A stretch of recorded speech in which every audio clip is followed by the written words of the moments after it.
បាទចឹងយើងចូលដល់លំហាត់ទី3របស់យើងចឹងហ៎ចឹងលំហាត់ទី3របស់យើងគឺគេថាគេមានចំនួន660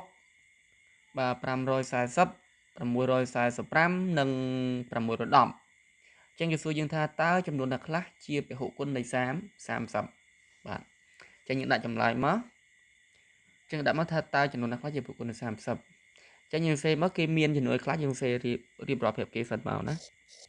ចឹងគេមានចំនួនបាទគេមានចំនួន660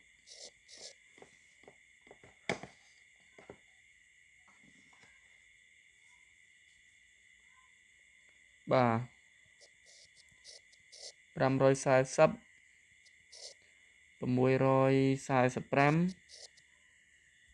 និង610បាទចឹងមុននឹងយើងរកពហុគុណនៃ30ចឹងគ្រូបញ្យល់បន្តិច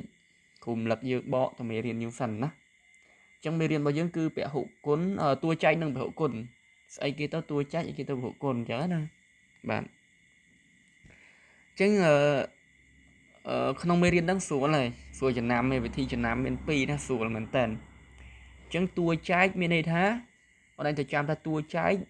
គឺតូចជាងឬស្មើចំនួនហ្នឹងចឹងមានន័យថាចំនួនតួចែកនៃឧទាហរណ៍តួចែកនៃ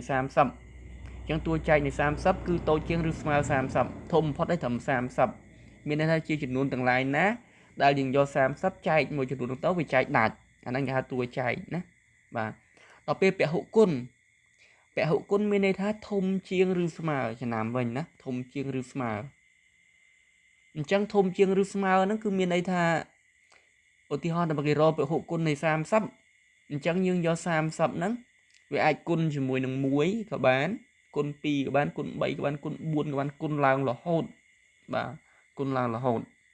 ញ្ចឹងអាហ្នឹងគឺពហុគុណនៃ30អញ្ចឹងដល់លំហាត់របស់យើងនេះគេឲ្យយើងរកគេសួរថាតើចំនួនដែលគេឲ្យទាំងអស់ហ្នឹងតើអាណាខ្លះជាពហុគុណនៃ30អញ្ចឹងគឺងាយបាទងាយបងឯងគ្រាន់តែយកចំនួនដែលធំជាង30អស់នោះសិតធំជាង30អញ្ចឹងហ៎បាទអញ្ចឹងយកអស់ហ្នឹងចែកមួយ30មកចំនួនណាដែលចែកដាច់មួយ30ហ្នឹងហើយគឺជាពហុគុណនៃ30ដោយសារតែយើងបានមកពី30គុណមួយចំនួនផ្សេងទៀតចំនួនគុណផ្សេងទៀតបានចំនួនហ្នឹងតោះណាបាទអញ្ចឹងឯងយកចំនួនទាំងអស់ហ្នឹងចែកជាមួយនឹង30អាមួយណាចែកដាច់អាហ្នឹងហើយគឺជាពហុគុណនៃ30ហើយមួយទៀតវិធីមើលងាយស្រួលមែនតើបាទមិនចាំបាច់ចែកទេក៏លេខមើលទៅយើងអាចដឹងបាទអញ្ចឹង30បានមកពីណា30គឺបានមកពី3គុណជាមួយនឹង10តោះហ្នឹងណា3គុណ10អញ្ចឹងមានន័យថាចំនួនទាំងអស់ហ្នឹងគឺចែកដាច់3ផង10ផងតោះណាបាទហើយយើងដឹងអំពីភាពចែកដាច់មួយចំនួននោះចែកដាច់នឹង3កាលណាគេផលបូកលេខគ្រប់តួទាំងអស់ចែកដាច់នឹង3ហើយដល់ពេលចែកដាច់10ស្រួលមែនទែនអាណាដែលមាន0នៅក្រោយចែកដាច់10បាទអញ្ចឹងយើងមើលទៅអាណាដែលមាន0ពីក្រោយអូខេ1បាទអូខេ1ទៅសារចែកដាច់10ហើយយើងមើលផលបូកវាចែកដាច់3អត់បើចែកដាច់3ទៀតមានន័យថាវាចែក30ដាច់ហើយណាបាទអញ្ចឹងអានេះអូខេលក្ខខណ្ឌទី1ចែកដាច់10អានេះ no ចឹងនេះអូខេចឹងអូខេ3អូខេបាទចឹងយើងមើលទៀតចែកដាច់មួយ3ចឹង10គឺអូខេយើងមើល3ម្ដងចឹងនេះ6 1 2ដល់12ចែកដាច់3បាទនេះចឹងនេះអូខេលក្ខខណ្ឌទី2អូខេអានេះ5បូក4 9គឺចែកដាច់3ដែរអូខេទៀត